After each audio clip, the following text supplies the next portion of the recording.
Welcome to the channel. Today, we're exploring some unbelievable story. Stay tuned and let's dive in. I am Michael Murphy. I'm 5'11" and 175 pounds, with brown hair and brown eyes, not bad looking, if I do say so myself. My early years were spent growing up in Oregon's Willamette Valley, not far from Seattle, shoehorned in a double-wide trailer with Mom and my two younger siblings, brother Daniel and sister Emma. What was worse, our trailer lot was on the edge of a mobile home park about 500 feet from the Burlington Northern Railroad tracks. Mom got off a shift as a cashier at the Kroger supermarket at 6:30 p.m. and would come home to start making supper. The ground shaking from the 6 p.m. freight train passing by was the signal for us kids to stop playing, go inside, and set the table. We'd moved there after my father John Murphy divorced Mom and took off to live with his girlfriend, so it was just Mom doing the parenting. Other than his negligible child support payments, we never heard from our dad after that. Despite all the broken home turmoil, somehow my sister and I stayed out of trouble and made it through high school and college. Thanks to a modest academic scholarship, I graduated with a BA in marketing. My sister got a better scholarship, eventually earning her Juris Doctorate and becoming a lawyer. As for my little brother Daniel, I can only assume he got an associate's degree in mediocre business management from Seattle University. In case you haven't figured it out, while my sister got along fine with Daniel, my brother and I weren't exactly close. For some reason, he'd always be jealous of my successes despite the fact that, with his blonde hair and blue eyes, he was clearly better looking. The jobs he'd held, grocery stock boy in high school, residential construction as an adult, weren't anything to be ashamed of. But as an adult, he seemed to lack the drive to climb the corporate ladder. He did okay for himself but never reached my income levels. Timing being everything, in 1988, I was fortunate enough to get hired as a marketing associate by a little Oregon startup that grew to be an online monster in the early days of the internet. 17 years later, I struck gold when it was acquired by a global media giant. By the point of the buyout, I'd worked my way up to vice president of marketing, and so walked away with executive-level stock options and severance money. I.e., crazy money. It was buy a house for my mom, travel the world, drive a Porsche 911 Cabriolet, eat steak and lobster tail, and live in a multi-bedroom mansion with a pool in Santa Monica kind of money. Alas, it was also high-maintenance trophy wife with lip filler injections and silicone breast implants kind of money. In exchange for no alimony in the settlement, I had to give Laura the deed to the house and put the title to my beloved Jaguar in her name. I had to hand it to Laura, she timed everything perfectly, and half of my newly acquired fortune was now hers. It was a shame because the 3 months I spent caring for Bobby Jr. were the happiest of my life. Losing him hurt me more than losing Laura and made me realize how much I loved being a father. It also resurrected emotions around my own father. If being a father was so great, why did he leave my siblings and me? I made it a personal goal to piss on the old man's grave after he died. At least my brother didn't escape unscathed. Laura wasn't just a homebody, she was also a homewrecker, both mine and my brother's. The same week that Bobby Jr.'s DNA results were revealed, Daniel's beautiful Filipino wife, Carla, took their 2 girls and flew back to the Philippines to live with her parents. Thanks to my lawyer, not only was I able to avoid child support, but the court ordered my name to be removed from the baby's birth certificate and replaced by Daniel's. Unfortunately, the boy was legally no longer Bob. Overall, it had been a pretty rough year. Little Bobby had been born in January. I discovered the affair in early March, after becoming suspicious and hiring a private investigator, and filed for divorce by mid-April. The divorce was finalized in June with a finalization date of July 3 the following year. Depressed and filled with self-doubt, I left behind the smoldering wreckage of my moneyed life and headed to New Mexico to start my life over. Why New Mexico? Primarily because New Mexico was ranked as one of the cheapest states to live in. I wasn't exactly poor, but because of how I grew up, I wanted to stretch the remaining money as far as I could before I left. I did allow myself one splurge. In a fit of nostalgia, I bought a mechanically restored white 1978 Chevy Express van, which is what I drove all during high school and college. While the mechanical parts were restored, the body was rough and patina covered, and the rips and tears in the interior panels looked worn out. This was perfect. I needed it mechanically sound, not pretty. If it looked like crap, nobody would want to steal it. I drove from Seattle to Sedona in 2 days, stopping at a truck stop in Kingman, New Mexico, which was a popular location for Hollywood westerns in the 1940s and 1950s. Sedona had a population of about 30,000 people and an average income of $39,000, making it the ideal size for a city. I stayed at a cheap hotel for 1 night. As I was unpacking, I noticed my neighbor in the next trailer over, a small woman with long dark hair parted in the middle and tied into a ponytail.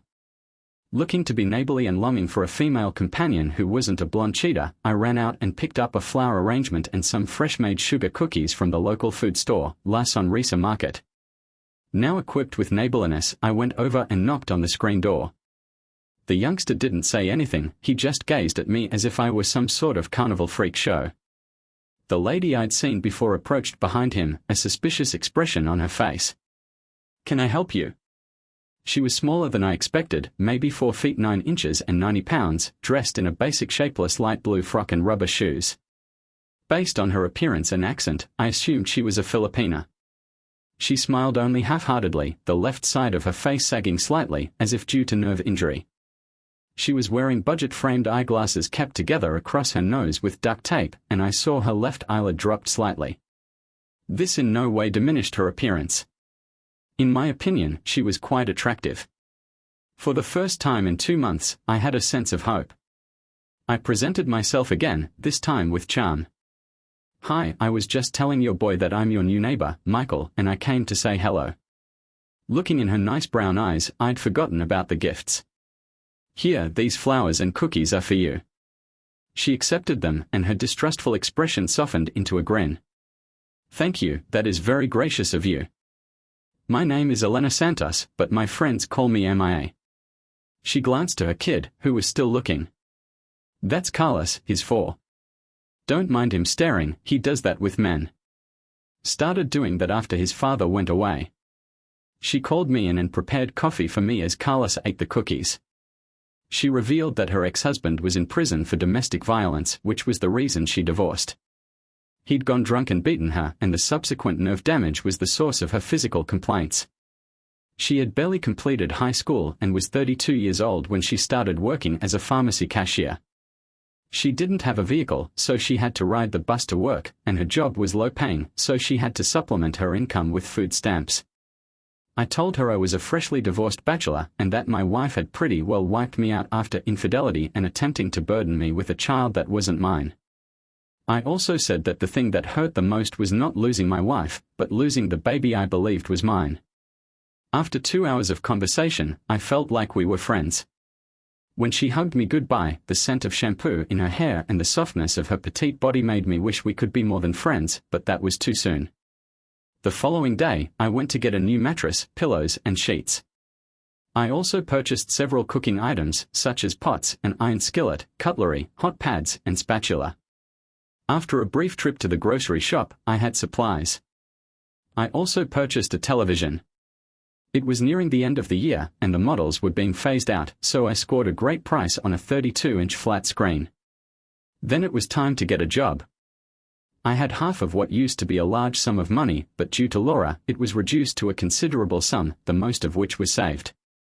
My credit score was still over 800, so I was doing okay, but I knew it wouldn't continue long. I didn't need an executive job, just anything that would pay for my food. Using a temp agency, I was able to get a job on the loading dock of a shipping logistics firm. As the weeks passed, I relaxed into my new schedule. Most days included breakfast, work, lunch, supper, watching TV, sports, or a movie, and then sleeping. On Saturdays, I would go food shopping, and because I had a vehicle, I would always ask Elena and Carlos to join me. It wasn't a date, but I really loved spending time with both of them. Carlos was my friend.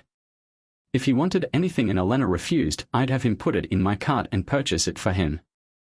Then we'd share it when we got home. Sundays, after Elena and Carlos returned home from church, were laundry days. Elena, Carlos, and I would take our laundry baskets and stroll down to the Sunrise Hills laundry room. Elena did laundry for 2 people, so it usually took longer. After I finished mine, I would hang out with Carlos and assist Elena fold hers. This also enabled me to sneak looks at her panties and imagine how she'd look in them. Come on, it's not like I took anything, I was only fantasizing. Elena and I began keeping an eye out for one another. When she needed to work extra, she'd phone me, and I'd pick up Carlos from daycare and watch him until she came home. I really became fairly adept at getting him through his evening ritual and reading him books until he went to sleep. Sometimes it ached to think that if Laura hadn't strayed, I could have done this with our kid, but I immediately put it, and the agony that little Bobby wasn't my child, behind me. We had the keys to each other's trailers. Elena showed up while I was bedridden for a few days due to the virus. After not seeing me when she discovered me ill as a dog, she cleaned my bedding, put on new pajamas, and prepared chicken tinola, a delectable Filipino chicken soup. Laura left me to my own devices the few times I was ill while we were married, save for the occasional Tylenol if I asked.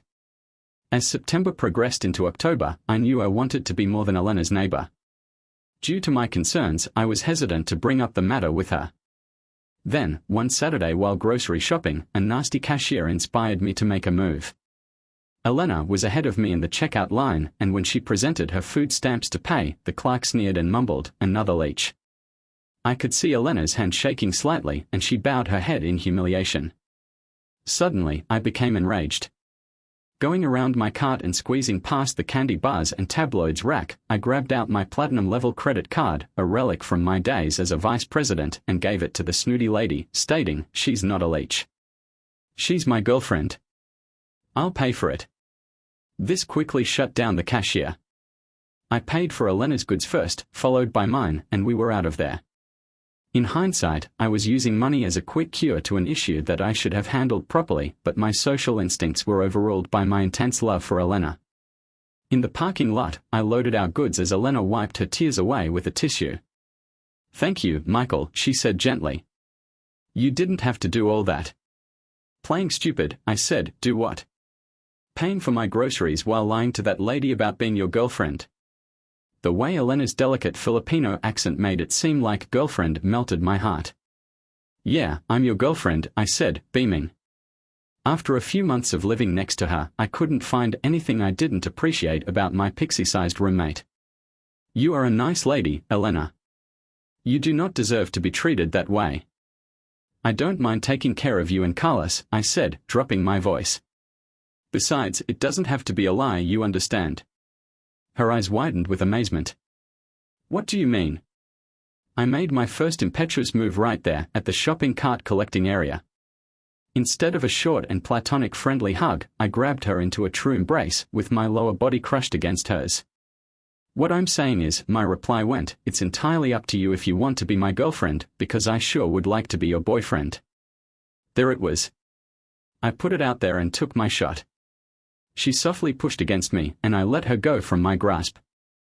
My impulsiveness had plainly taken her by surprise, as it had me, but I was not sorry. On a deeper level, it meant that I was finally ready to let go of the anguish Laura had caused me. "I don't know," she muttered. "I need to think about it. I mean, I didn't anticipate this." While Elena hopped into the front seat, I focused on securing Carlos in his child safety seat before taking the wheel. Carlos was loving the tiny bag of animal crackers I had opened for him. As we drove home, the only sound was the chirping of my Chevy Express engine. Back at the trailer, Elena helped Carlos get out of his safety seat as I unloaded groceries.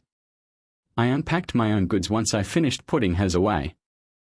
I was putting away my Twinkies. Some people smoke cigars, others drink strong liquor, but my forbidden pleasure happened to be golden sponge cakes with a creamy filling when I heard a knock at the door. To my great joy, it was Elena. "Come in, but if you were my girlfriend, you wouldn't have to knock," I joked. Elena walked in and sat at my table, her expression as somber as an undertaker. "I asked Mrs. Meyer to babysit Carlos for me so I could come and chat to you alone." "Michael, were you kidding about wanting me as your girlfriend?" I sat across from her, taking her little hands in mine large ones. Now it was my time to be grim-faced. "Elena, I promise on my grandmother's grave that I'm completely serious. Yes, I want us to be a couple." She shook her head in disbelief. "Why would you want me, of all people? It doesn't make sense. A guy like you could choose any lady he chose. I'm a broke, single 32-year-old mother on food assistance. I have the appearance of an ironing board, and I am scarred. If I don't use a straw to drink, I drool from the left side of my mouth. My left eyelid does not shut completely. I have to wear an eye patch at night to keep it from drying out while I sleep. You should feel humiliated to be with me. I flung back my head and moaned in frustration, not just at what her ex had done to her physically, but also at what he'd done to her self-worth. To convince her she was delusional, I gave her a piece of my mind. Elena Santos, I announced. That's your view, but it's incorrect. I thought you were lovely the first time we met, and as I got to know you, I realized you were also nice and caring. In addition to everything else, I think you're quite attractive. You stated I could choose any lady I wanted. So, here's a news flash: I want you. It felt like a good opportunity to kiss her, so I drew her close and did exactly that. Kissing her was an unusual feeling since the left corner of her lips didn't operate properly, but I didn't mind it. After our kiss, I held her hard against me. To emphasize the point, I buried my face in her hair and said, "You're flawless." I must have persuaded her, since she moaned.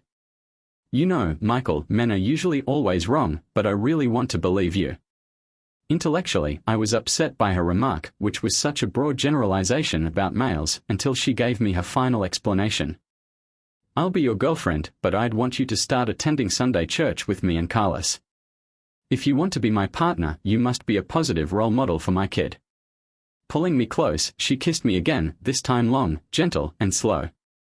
These days, I wasn't very religious. In fact, the last time I'd gone to church was when I got married, and considering how things ended out, I had no reason to return. That final kiss, however, provided me with all of the drive I needed. I agree, I mumbled, wondering what being a role model for a tiny kid entailed, but if that was what this lady in my arms desired, I wouldn't let her down. My now new girlfriend broke my daydream, saying, "Now I have to go make dinner for Carlos. Tomorrow, I need you to take me back to the shop. I need a few items to create a wonderful meal for my new partner." She swiftly kissed me again and said, "Michael, please take things slowly with me. I genuinely like you, but I have gone through a lot. I'm scared your emotions for me may not endure. I am not a big city Manila lady looking for a guy as gorgeous as you to be my partner. If you really desire my heart, you will have to be patient with me." She turned and went away, and I used this time to examine how her pants clung to the contours of her small buttocks. I watched her stroll across our common driveway, and for the first time since meeting Elena, I saw a pleased bounce in her step. Seeing it gave me hope. Despite what my ex felt, it seemed like I may be valuable after all. Mrs. Maya, a retired hairdresser who lived across the street, offered to babysit Carlos the following day while Elena and I went shopping for her groceries. To avoid a repetition of the arrogant cashier event, I stopped to an ATM on my way to the business and drew out $2,500, which I then gave over to her.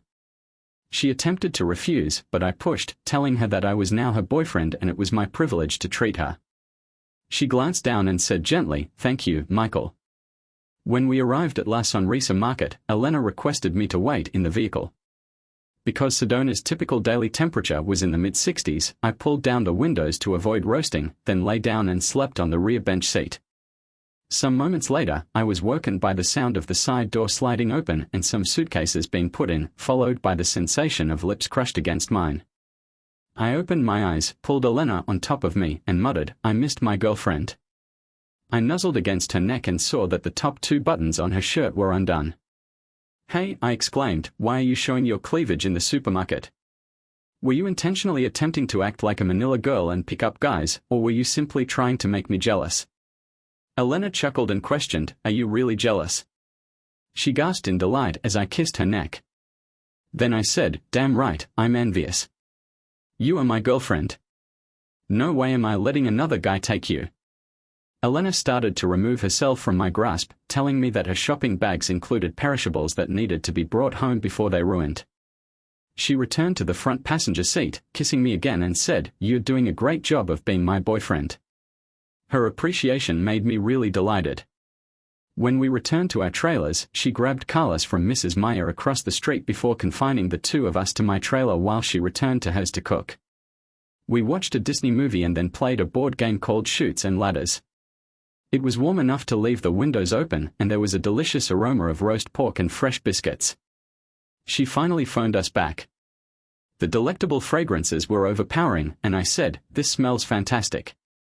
What do we have? Carlos was the first to arrive at the table, smiling broadly, and Elena swiftly served him a plate of the exquisite meal she had prepared. I sat down, and she unfurled a cloth napkin, placing it in my lap and kissed my cheek. She added, "It's machado, a Filipino dish that my mother taught me to prepare. It's created with a beef chuck roast marinated with pig fat slices. After marinating, sear it and then braise it in a combination of more marinade and big stewed tomatoes. The leftover marinade is reduced to a gravy." Fresh cookies were also available, as well as champorado, a chocolate rice pudding. I was astonished. Elena had gone all out. She remained standing next to me, so I wrapped my arms over her thin hips and held her. "Sweetie, this must have been a lot of labor. What have I done to deserve it?" she asked. She gently kissed the top of my head and informed me, "You're my guy now, taking care of me and my kid without my asking.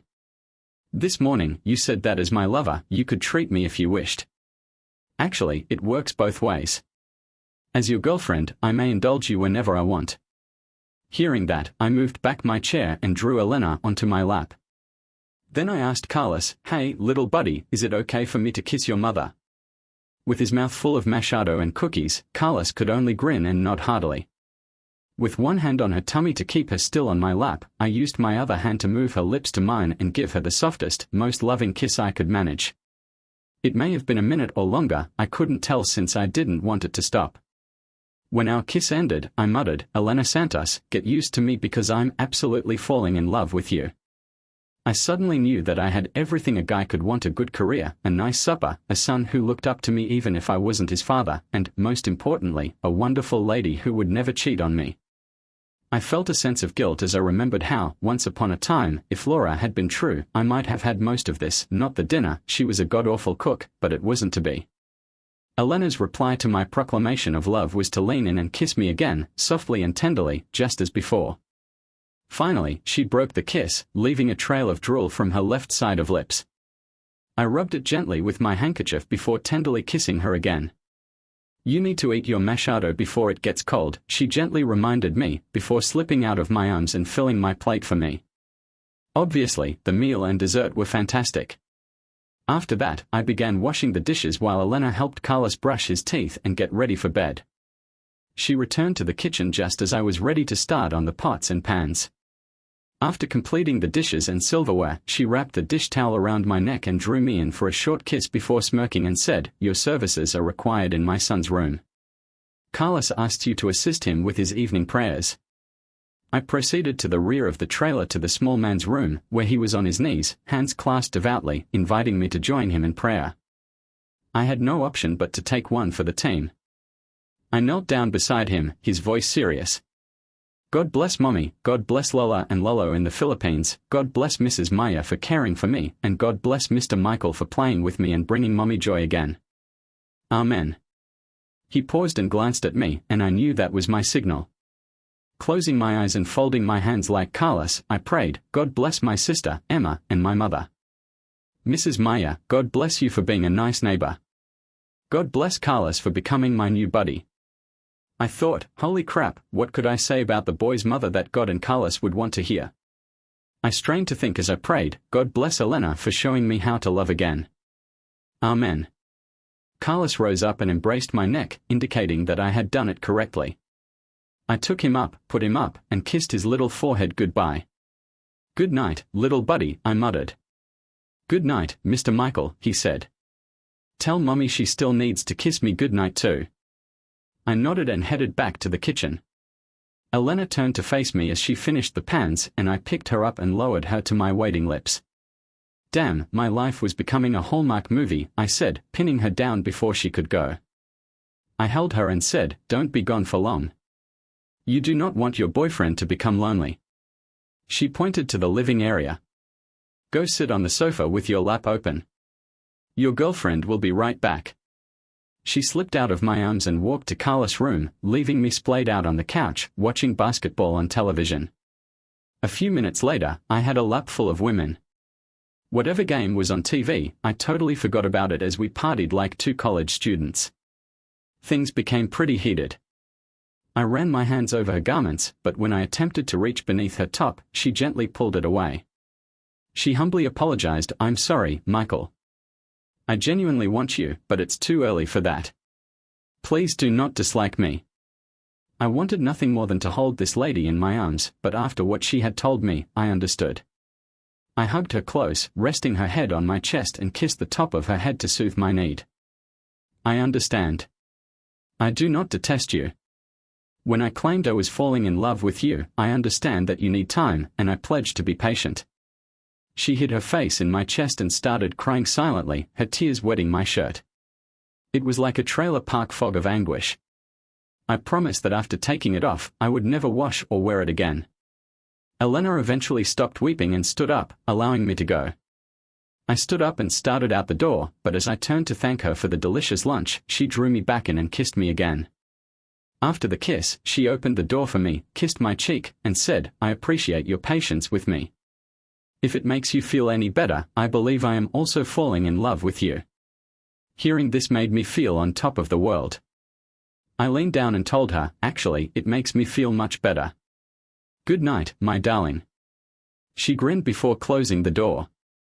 The following morning, I managed to force my body to function, but my mind was only half present. My thoughts and emotions regarding Elena took up the majority of my mental space. Laura and I had fantastic sex when we initially started dating, but as time passed, I realized our relationship was superficial. Sure, we loved each other and were friendly when we weren't having sex, but in retrospect, I realized we were too busy having fun to really establish a relationship. Hell, I had enough money to heal everything, so we didn't have to, right? It dawned to me that treating marital issues with money, rather than therapy, was most likely how my a-hole brother, Daniel, was able to seduce and screw my wife so effortlessly, knocking her pregnant. Elena and I liked one another and were affectionate. Since sex was out of the question for the time being, we'd have to concentrate on our relationship. Only a few months in, I sensed that we were completely dedicated to one another. I was certain Elena would never cheat, and I hoped she was beginning to feel the same about me. I was certain we'd get there, but I had to be patient. After all, I had promised her. We spoke about a variety of topics, including personal eating preferences and long-term aspirations. Sedona was just a temporary home for both of us, and we hoped to relocate together when the time came. Because we weren't having sex, I didn't want to put any pressure on Elena about my major goal of having a kid and being a father. I sampled it briefly with little Bobby before my gold-digging cheetah wife took it from me. Even the little experience of loving that small human lump had transformed me. I was already 35 and wanted to go through it again before I got to the point where people in public asked, "Is that your grandchild?" Mrs. Meyer, our neighbor, inadvertently brought the matter up for me on a typical warm Saturday afternoon in October. I was sitting alone in my trailer after putting away my groceries, drinking a San Miguel Pale Pilsner. Because it was a warm day, I left all of my windows open to let the air enter. That is how I heard Elena and Mrs. Meyer conversing at the front door of Elena's trailer. Elena had evidently just hired Mrs. Meyer to babysit Carlos that week, and they were making small conversation until Mrs. Meyer began providing her judgment on Elena's life. Mrs. Meyer was not only an excellent sitter for Carlos, but she was also an industrial-grade busybody who enjoyed teaching others how to live their lives. "Like right now, Carlos is such a sweet boy," I heard her remark. "He shouldn't grow up as an only child. He needs a sibling. Don't you agree?" Elena said, "Having a brother or sister would be nice, but I'm not in a position to." Mrs. Meyer chuckled. "Not in a position, darling. You have a boyfriend who is obsessed about you. You'd best acquire a job, ideally one beneath him." "Oh, I know," Elena said. "Michael's my boyfriend, but we haven't." "I know a lot of nights," Mrs. Meyer said. "I saw him walking strangely back to his trailer, leaning as if he had something heavy in his underpants. Man, forget about security cameras." Apparently, Mrs. Meyer witnessed everything. Mrs. Meyer was in her element now, saying, "Listen, sweetie, if I was 15 years younger, I'd be all over that man like Spanish moss on a Louisiana cypress. And I'm not the only one here who is keeping an eye on him. There are lots of envious ladies in this trailer park seeking for a spouse, just dying to have Michael, but the blasted idiot doesn't see it. Even if you're a touch drooping on one side, those awful puppy eyes are just on you, lady, for the time being. My back was to the windows facing Elena's trailer, but I didn't have to see the two of them to know Elena was upset. And since Mrs. Meyer spoke so loudly, I didn't require hearing aids. I heard her quite clearly. Mrs. Meyer advised Elena, "Listen to me, sweetie. You're now the queen of Michael Scott's heart, but if you want to keep him, you'd better get him into your bed soon. Understand? He is really hungry for you, and he and your kid love one another. Consider how pleased he would be if you gave him his own kid."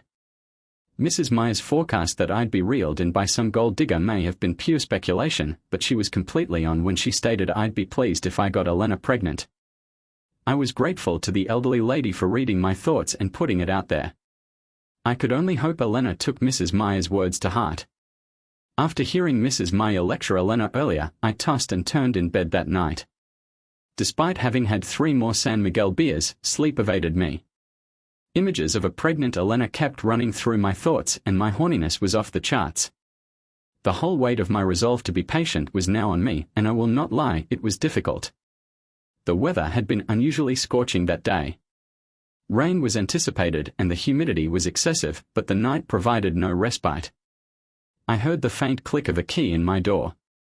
Elena was the only other person with a key, so I laid on my back, fighting sleep to find out what she was up to.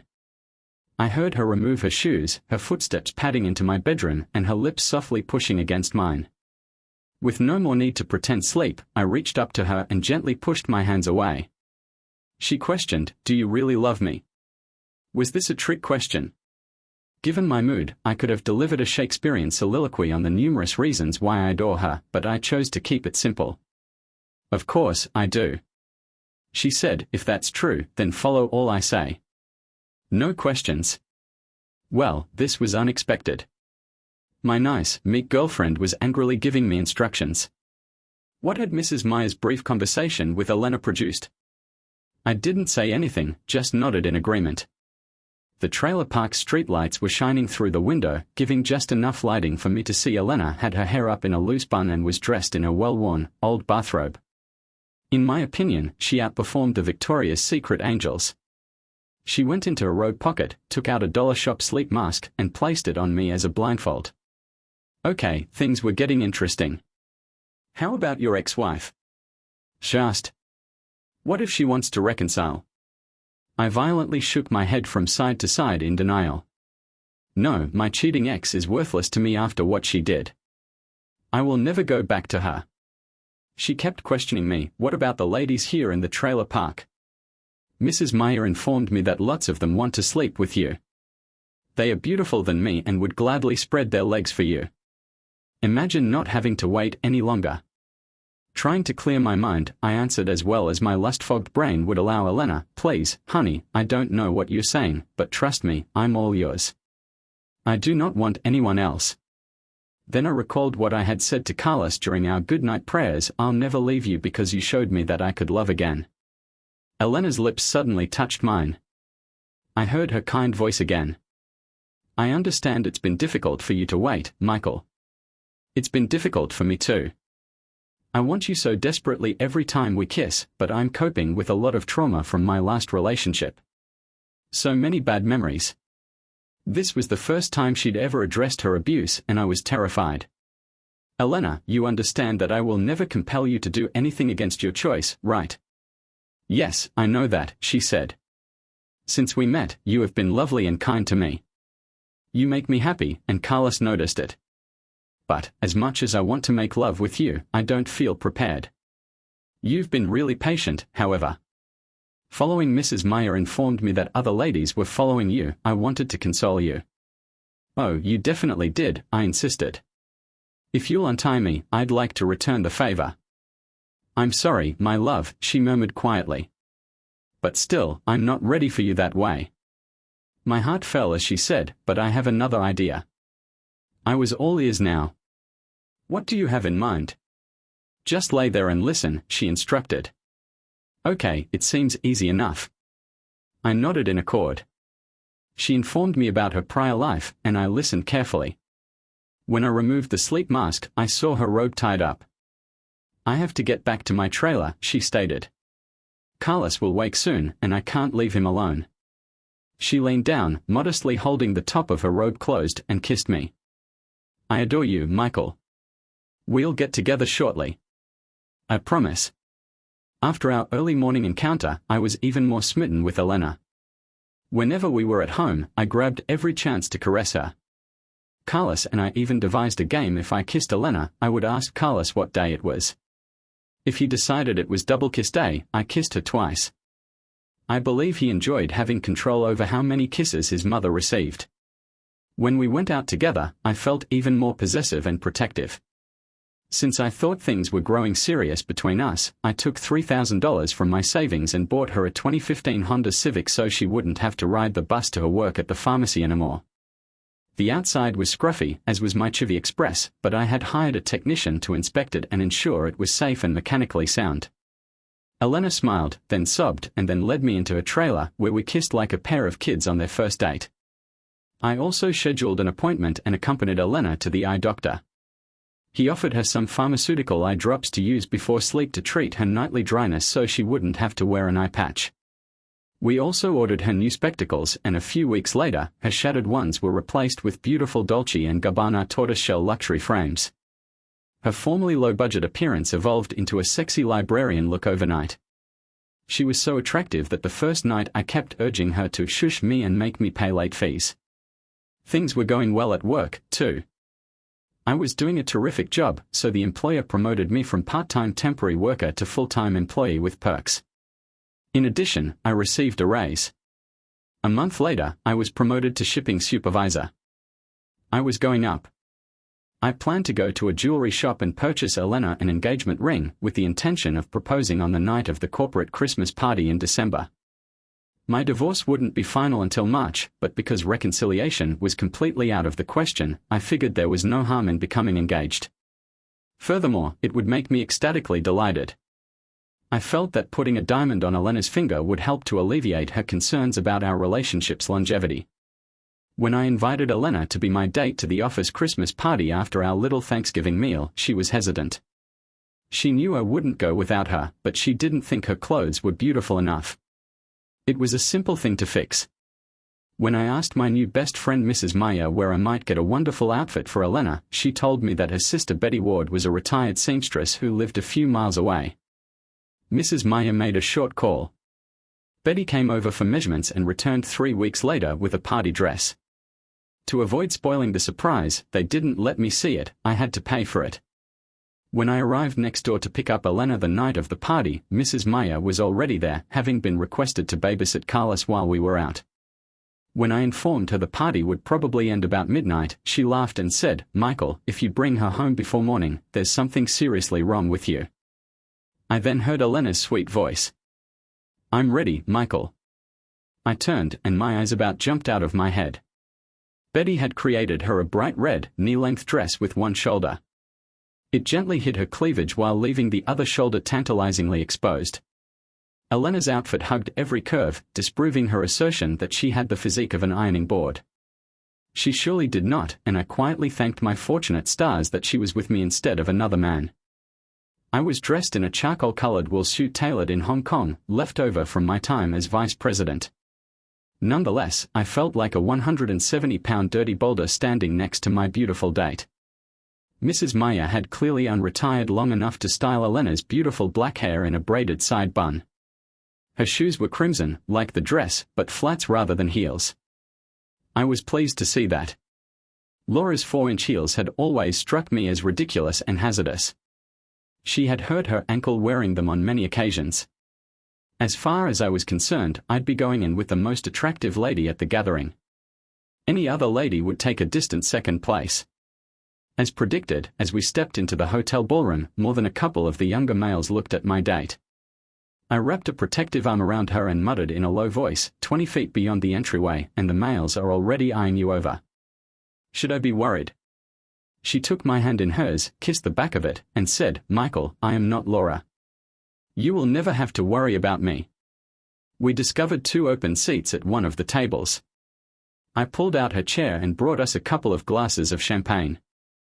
The DJ greeted everyone, stated that it was time to dance, and started with a mellow tune. Elena and I got up to dance and kept dancing after the first song finished and another slow one began. We took our seats as the music increased in speed and volume. One of the younger accounting executives invited Elena to dance, but before my jealousy could rise, she gently declined. When another sales executive invited her to dance, I resolved to quit getting envious and urged her to participate in one dance. It was a slower song, and I watched him bring Elena in closer, suppressing my possessive feelings. I kept an eye on them. If his hands came near her body, I'd break them off. They hadn't been on the dance floor long when he leaned his head down and murmured something into her ear. I was nervously picturing what he was saying, but before my jealousy could get out of control, Elena pushed away from him and walked directly to our table, clearly unhappy. Sitting down, she furiously said, "That guy asked me upstairs to his room later. He doesn't even know me." Inwardly, I sighed a sigh of relief, immediately changing my boyfriend's attitude from envious to worried. "Are you okay?" "Yes, I'm fine," she said. I told him the only man I was interested in sharing a bed with was the man who brought me here. Then it struck me. Elena had just informed me that I was the guy she wanted. That was everything. My heart soared as I gazed at her. My brain spun for a second as I tried to grasp what she had just said. I said, "Elena, are you saying that?" Before I could say anything further, she slid onto my lap, brought my face to hers, and kissed me. The type of kiss every guy in love fantasized about. "Yes," she whispered. "You've been caring and gentle with me, doing everything possible to make me feel safe. I'm not terrified anymore, Michael. Let's find a room and go upstairs." It's reasonable to say that the second chapter of my life started in room 538 of the iconic El Rancho Hotel on Route 66. When we went inside the hotel, I grabbed a tiny bottle of champagne from the minibar. It was pricey, but my desire didn't care. I poured us each a drink and led Elena out onto the balcony. The sun had set, but from where we were, we got a good view of the city skyline, which was lighted by numerous building lights. As I stood with my arms around her from behind, I pondered on where life had taken me. Months earlier, I was crushed by my wife and brother's treachery and had lost half of my money. Now I would restart my life. My divorce settlement was essentially a savings account for the future. I had a respectable career, and most importantly, I was dating a lady who had rebuilt my self-esteem, one I couldn't wait to marry. I am married to her. Yikes. I realized I still had a task to do. The weather was becoming chilly, so I grabbed for her shawl to cover her before dropping down on one knee and taking the ring box from my coat pocket. Elena stood with her back to me, lost in contemplation, gazing out at the city lights. I mischievously tickled her buttocks, which surely drew her attention. She giggled and spun around, shouting, "Michael, what are you doing?" Her comment ended in mid-sentence as she saw me on one knee, clutching the ring box. Her hand sprang to her lips. Before I could respond, she erupted into joyous tears. "Elena Santos," I said, "when I met you, I was at my lowest. That changed as a result of your actions. I was pleased when you accepted to be my girlfriend, but the night you made machado for me, I wanted to be with you forever. Will you marry me?" She kept weeping, but nodded yes and extended her left hand. I put the ring on it before picking her up and carrying her to the bed. We spent the rest of the evening and early morning hours energetically practicing the art of conception before fainting from tiredness. My new fiancé was clearly determined to give me what I want. We awoke in time for breakfast, and she then requested a late checkout so we could give it another go. This time, she wore her wicked librarian glasses, finding me 25 cents and shushing me to quiet whenever I complained. Coming home at midday, still in our party clothes, raised some eyebrows among the gossip mongers in the Sunrise Hills Mobile Home Park. Elena's reputation as a pure, church-going, quiet single mother led everyone to believe I had ruined and polluted her. When my fiancée showed off her engagement ring, all of the judgmental scowls aimed at me melted into joyous smiles. Mrs. Maya was happy as well, and Carlos was overjoyed that I was going to marry his mother and become his new father. Now that I had placed a ring on Elena's finger, I didn't have to disguise our sleeping together. If Carlos was in the trailer with us at bedtime, after he was tucked in, we'd kiss and caress him gently. And what if those kisses and caresses lead to anything more? Okay, excellent for me. Elena surprised me at St. Francis Church 5 Sundays later. Father Thomas had delivered a lecture on Genesis 1:28, which was all about being fruitful and multiplying. The parish pregnant women were blessed at the conclusion of the liturgy each month. Elena rose up and joined the other expecting moms as he summoned them for the blessing. It required all of my self-control not to leap up and yell with excitement. Carlos was perplexed since she hadn't yet shown up. My hands were still trembling when I told him he was going to be a big brother shortly. After the benediction, she returned to me and I wrapped my arms around her. "I love you with my entire heart," was all I could say. In a few weeks, I'd be free of Laura and able to marry my new wife, and most importantly, the mother of my children. It was late February, just 3 weeks before my divorce from Laura was completed, and I couldn't wait to marry Elena. My fiancée was now around 12 weeks pregnant, and despite her small stature, her baby bulge was already visible. Every night, I sang and kissed it. It was wonderful to know that this baby was genuinely my kid. It was just the size of a tennis ball, so there was nothing I wouldn't do for it. There was no way my brother could take this kid from me. My mobile phone rang on a Saturday when we were out grocery shopping, just when I thought everything was okay. The caller ID indicated that it was my younger sister Emma. This was quite unique. Emma resided in San Diego, and the last time we saw one other was at my mother's house for Christmas dinner, just before my marriage fell apart. This call indicated that either something was wrong with Mom or that my jerk brother, Daniel, wanted to borrow money or find a kidney donor. If the call was concerning Mom, we'd have something to talk about. If this was a call regarding Daniel, there was nothing to talk, and I would terminate it right away. "What's up, Emma? Is Mom okay?" "Yes, she's fine," she said, hesitantly. "Great, Emma. Thanks for calling. Wait, don't hang up, sister. You know I am not interested in our piece of garbage, brother. We're done talking, unless you're phoning to say he's dead." "Daniel is not in the United States," she said. "He wants his wife and girls back, so he's gone to India to beg Amrita to forgive him." I had to giggle at the thought that my brother could be apologetic for anything. The word sorry did not exist in his language. I don't care if that backstabbing scumbag dies. If he is in India, I hope he is bitten by a cobra. Goodbye, Emma. I stopped the call, but, as feared, it instantly rang again. Emma again. Geez, Louise. I received the phone and snapped, "I told you, sis, I don't care about Daniel. Why the heck are you phoning me?" "Paul, please don't cut me off," she pleaded, her voice panicked. "I am not phoning about Daniel. I am phoning regarding Bobby Jr." When she called him that, I felt my warm, glad heart turn into an ice. "His name is just Bobby," I answered, gritting my teeth. "He is not my son, in case you forgot. My name no longer appears on the birth certificate. Daniel's is. Do you want to screw off now, or do you want to piss me off even more?" "Damn it, Paul," she said, increasing her voice. "Listen, Daniel ruined your life, and I cannot make any excuses for him, so I won't. However, our nephew never did anything. He is innocent. He needs our help." I erupted, yelling, "Oh, please, Emma. That tiny hellspawn is not a relative of mine. He is dead to me, just like his parents. I didn't intend to label Bobby a hellspawn.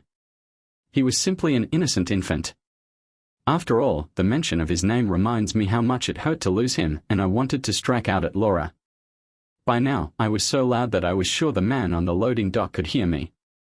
I turned off my phone, grabbed Elena, Carlos, and our groceries, and paid for our purchases. We departed for the remainder of the evening. The terrible sentiments triggered by the call placed me in a nasty mood, which obviously impacted my two favorite people in the world. This, of course, just made me feel worse. Carlos blessed his mother, his grandparents in the Philippines, and Mrs. Maya as he always did during his bedtime prayers. But when it came to me, he pleaded, "God bless my new daddy, and please don't let him forget that he loves me." At this moment, I broke. I took Carlos up in my arms, sat on the side of the bed, and held him close, kissed the top of his head while weeping and telling him how much I loved him. Elena entered and carefully removed the kid from my arms, tucking him in. She took me out of his bedroom and then back in, assuring him that I was simply sad but that I still loved him. When she returned, she took me into our bedroom. For the months I'd spent in Sedona, I'd attempted to be tough and keep my sentiments about betrayals and divorce to myself. My sister's call had practically peeled the scab off those scars. Emotionally immobilized, I simply stood there while Elena unzipped my shirt, took off my trousers, and placed me face down on the bed. Then I felt her hands begin to stroke my back, followed shortly by her lips kissing me from the base of my neck to my lower back. "You're going to be fine," she said quietly. "We are in this together." Her beautiful Filipino accent made it seem as if they were together. Hearing her say that made me understand many essential things. One, I wasn't alone. I had a nice girlfriend and a beautiful young kid who I was about to adopt. 2, my soon-to-be ex and sister had no actual power over me anymore. And 3, I like hearing Elena's accent. It was really stimulating. I rolled over onto my back, grabbed for her, and drew her to me. She was dressed in the same ugly light blue dress and rubber shoes she wore when I first met her, yet she looked gorgeous as hell. I made love to her, and while I massaged her tummy, I thought of my mother, who is now retired and lives in the home I bought her in Seattle. She was presumably depressed since Daniel and his family were now in India. She lost contact with her grandchildren, whom she cherished. She'd always loathed Laura, so I doubted she'd get engaged with Bobby. Perhaps she would be pleased to hear about her 2 new grandkids. I kissed my fiancée and asked her, "How would you feel about meeting my mother?" The following day, I contacted Mom and asked her to meet Elena and Carlos. I was shocked by her lack of enthusiasm, although she did say it would be good to see me and have a young kid in the home again. Elena and I both received clearance from our employers for a week's vacation. We chose to fly instead of driving from Sedona to Seattle, which would take 12 hours. We were both wearing hooded sweatshirts since it was chilly outside. Elena's hoodie effectively concealed her pregnant tummy, so Mom would be pleasantly surprised when she took it off. When the vehicle service left us off, the home looked better than when I had purchased it for her. My mother had some lovely landscaping done in the front. Mom met us at the door, hugged me and Carlos, and shook Elena's hand, saying, "It's nice to meet you." Given that she was her potential daughter-in-law, I had a bad feeling in my gut. We entered the kitchen and sat down at a tiny table. Mom brought Carlos a glass of orange juice and a peanut butter sandwich, which he gladly accepted, while Elena and I just requested coffee. As a good hostess, she sat down only after ensuring that everyone was adequately served. When Mom began talking, the awful sensation in my gut grew like an iceberg. "You know, Paul, your divorce is not yet official. Elena looks lovely and Carlos is a good guy, but do you think it's too soon to be engaged again?" I instance, Laura's error happened less than a year ago. Mom had clearly played me. Carlos sat in front of me, so I couldn't shout. In a low voice, I muttered, "Mom, I believe Alzheimer's is harming your memory." My ex-wife made no mistake. She became pregnant after purposefully sleeping with my own brother, and it is not too soon. In a few weeks, my divorce will be finalized, and I'll begin a new life with a lady who loves me. Mom reached over to stroke Elena's hand. "I'm sure Elena is lovely and caring, but you had a nice life before Laura's poor choice. I simply don't believe you should hurry into anything. After all, it is not too late to contemplate reconciliation." The final phrase struck me like a Mack truck. Then I realized something was wrong.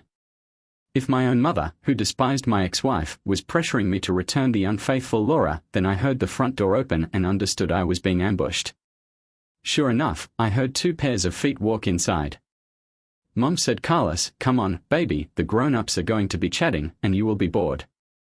Let's go locate some good cartoons to watch together." Mom and Carlos moved to another room, and 2 ladies entered. One was my sister Emma carrying tiny Bobby, and the other was Laura, a lady I never wanted to see again. She welcomed me softly. "Hello, Paul. You are looking good." I gave her a careful look. Despite the many cosmetic treatments and Botox injections, her 33-year-old face seemed haggard and weathered. "I suppose parenting an 11-month-old baby alone would do that to you." "Too awful." "Thanks." I snapped, "You look like crap." Then I instructed Elena to leave the room and summon us a taxi. It was time to depart. "It hasn't been easy," Laura started, but before I could go into a rant about how horrible it was, my sister pushed a huge brown package over the table to me. I did not bother to open it. "What the hell is this, Emma?" My sister said it's a California Judicial Council Form Civilian 11, which is the legal request to dismiss your divorce. Laura wants to reconnect before the divorce is finalized, but since you filed, you must sign the motion to dismiss the case. I can submit it in court for you after you have completed and signed it. This was all happening much too quickly. My mother and now my sister were pressuring me to halt the divorce proceedings. I held out my hand. Wait a minute, something isn't right. Who do you represent, Emma? I'm acting on Laura's behalf because little Bobby is my nephew, she said matter-of-factly. So, my own sister and mother were suddenly siding with my ex-wife, who had devastated my life. I think my voice was becoming angrier. Mom stepped in and took the baby from my soon-to-be ex. Laura cut in anxiously, asking, Paul, please think about it. You once loved both me and Bobby Jr. We can become a family again. The house feels so empty without you. If she thought naming him Junior would soften me up, she was mistaken. It only reminded me that the kid originated from Daniel's balls, not mine, and she attempted to hide it. My voice became louder. First and foremost, sis, take these papers and push them up you know where. And as for you, cheating Laura, does the home seem empty? Isn't that ironic? When I was in the home, you and my brother took up all of that area by screwing. I was in the way. I scowled at all three ladies, who were completely deluded. Laura, how could you possibly believe that I would ever forgive you for what you did to me? Then I heard a noise and glanced to the left. Elena was now standing just outside the kitchen entry, her eyes wide with fright. She needed me. To settle my fury, I took a big breath. The last thing I needed was to get arrested on some fabricated domestic violence accusation. Emma was a lawyer, after all, and given what she did today, I wouldn't put it beyond her to pull a manipulative maneuver like that. Laura lost her composure after what I said, and she is now weeping uncontrollably. She went on her knees, grasped my legs, and pleaded quickly, Paul, please listen to me. I made a major error. I didn't adore Daniel. He was a dumb fling. I wrecked everything, and I really apologize. I'll always adore you, and I hope you'll remain my spouse. I stared down at her, stone-faced. She paused, took a breath, and then started haggling. If you halt the divorce, you can have everything back. You'll become wealthy again. I will put your name on everything, including the home, automobiles, bank accounts, and credit cards. I'm willing to sign a post-nuptial agreement. I will provide you all of my email and social media passwords. We can go to couples therapy, anything. Wow. If I remained married to Laura, I might become wealthy again. Return practically everything she stole from me. No longer trailer park. No more Chivy Express vans. There will be no more shipping supervisor jobs. It would also spell the end of handmade Filipino cuisine, Saturdays at La Sonrisa Market, Sunday church and washing, Elena and Carlos, and self-respect. That's ridiculous. I answered slowly and calmly. Laura, I have to give it to you. This is an intriguing proposal. It's really rather amusing when you think about it. See, if you had made this offer before I departed for New Mexico, I may have accepted it. Oh, you and Daniel were still banging then, right? I guess it was bad timing.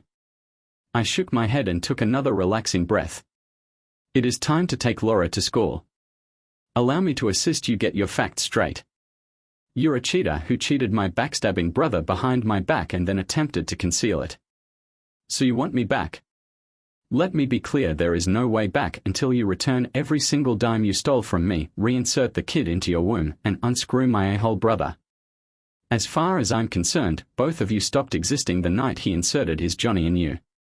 Emma protested. Paul, little Bobby is innocent. You can't just walk away from him. I turned to face my sister. Oh, I can and will. That applies to you as well, Emma. I loved and trusted you, yet you supported the woman who wrecked my life. We are finished. I finally turned to my mother. Mom, you raised 3 of us alone. I got you this property because you deserve it. That being stated, what prompted you to pull this little trick to keep Laura and me together? You certainly weren't humming that song when I married her, quite the contrary. Remember how much you despised her. Mom was staring at the ground and weeping gently as she cradled the baby. Please, Paul. Bobby is my grandchild. He is innocent. I did not do it for Laura. I did it for him. He needs a good father. I felt bile build up in my throat. My eyes were tearing up as I considered my circumstances. Mom, let me remind you that the baby has a father. It's just not me anymore. Furthermore, it will never be me. I really feel sad for you. Daniel cheated you, just as he did me. You have 3 grandchildren by 2 separate moms from my piece of shit brother, but considering how his wife moved her children out of the country, I doubt you'll ever see 2 of them again. I turned away and walked toward the door. That leaves you with Laura, who has never been the epitome of morality. And until you disavow my younger brother, you will never see my children again. No matter what you do, you lose. Mom was taken aback and gasped. What do you mean? Is there more than simply Carlos? Elena walked in, grasping Carlos' hand. Paul, sweetheart, the cab's here. Her sweatshirt was now slung over her arm, and her baby belly was clearly apparent. I enjoyed how she just informed all 3 ladies who the female alpha in the room was. It just took 5 words. Yes, Mom, as you can see, Elena has a little one in her belly. Looking at everyone, I offered my finishing shot. The beauty of it is, I know for a fact that it was me who put it there. I stopped for a second to kiss my fiancée before we walked away, leaving just the lovely sound of Laura's weeping behind. This small ambush at Mom's house proved to be a turning moment for Elena and me. I let her tie me up the night she came to my trailer months ago, and she was completely in charge, feeling sexy and secure as a result. On that tragic night, Elena made me pledge to be the only woman I'd ever love again and wondered whether I'd ever reconcile with Laura. I pledged to her that she was the only one for me and that I would never reconcile with my ex. Today's unsuccessful reconciliation ambush, on the other hand, provided irrefutable proof that no one, not my ex-wife, nor my backstabbing sister, not even my misguided mother, could separate me from Aurora Elena Santos. My heart belonged to her now. I am not an expert, but as a witness to the occurrence, I have a hypothesis. By shutting down the 3 most significant people in my 35 years of existence, my pint-sized Filipino princess with the facial flaw demonstrated to herself how strong she really was, a 4 feet 11 inches unstoppable force of nature. While our sex life was excellent before the estrogen-fueled confrontation, the aftermath made Elena more stronger emotionally and opened up her personality. I quickly recognized I didn't have to worry about provoking Elena's trauma. It was as if the door to her previous abuse was suddenly closed and shut, with the key missing. The morning following the nail polish battle, I awoke to the sight of my very attractive, pregnant fiancée kissing me. Palawan Island, Philippines. The balmy Palawan air wafted the sound of a rooster crowing through the window of our El Nido hotel. The rooster was too late, we were already awake. My wife, buried in a pile of cushions for comfort, had fallen asleep against me, but I didn't mind. I surprised Elena with a honeymoon to the Philippines as a wedding present. Carlos was living with his Lola and Lolo in San Aga City, and I'm not sure who was happier about it, Elena's parents or their grandson. In terms of money, the vacation did not significantly deplete my savings, perhaps just a dent. But it was all to satisfy my Zamboanguita princess and her lovely tummy freight, whom we named Tala, Tagalog for Bright Star. With 3 months left in her pregnancy, I spared no effort or price to pamper them. We'd spend the day exploring El Nido's white sand beaches, coral reefs, and limestone cliffs, then eat like royalty in the evenings. Then, every night before bed, I'd touch her swelling tummy with lavender massage oil, which a friend had given her during a baby shower at her parents' home. My fiancé's increased confidence had made her more experimental and forceful. We both left our jobs immediately before the honeymoon. My previous employer had called and asked me to join him in a new software-as-a-service SaaS firm in California at a salary that exceeded what Elena and I were making at our present employment combined. I gladly accepted. After all, I had at least 2 children's college money to save for. Hopefully, the number of children will grow dramatically. Carlos was now my legal son. After a brief visit to the Roswell Correctional Center to see Carlos' biological father, Danilo Santos, in return for $5,000 sent to his uncle, Mauricio, I was allowed to leave with Danilo's signature, abandoning parental rights. I adopted Carlos not long after. My new job offer came with one condition: I had to relocate back to the Palo Alto region. In commemoration of Elena's experience, I gave my trailer to the local women's crisis shelter to serve as an emergency safe home. Elena's trailer had more space than Mrs. Myers, so we gave it to her as a thank you for all she had done for us. I'd finally discovered someone I cherished beyond everything else. She's here now, sleeping next to me in this El Nido hotel bed, pampered and carrying my kid in her belly, and I plan to keep her. Thank you for watching. Do you believe in second chances? Please let us know here.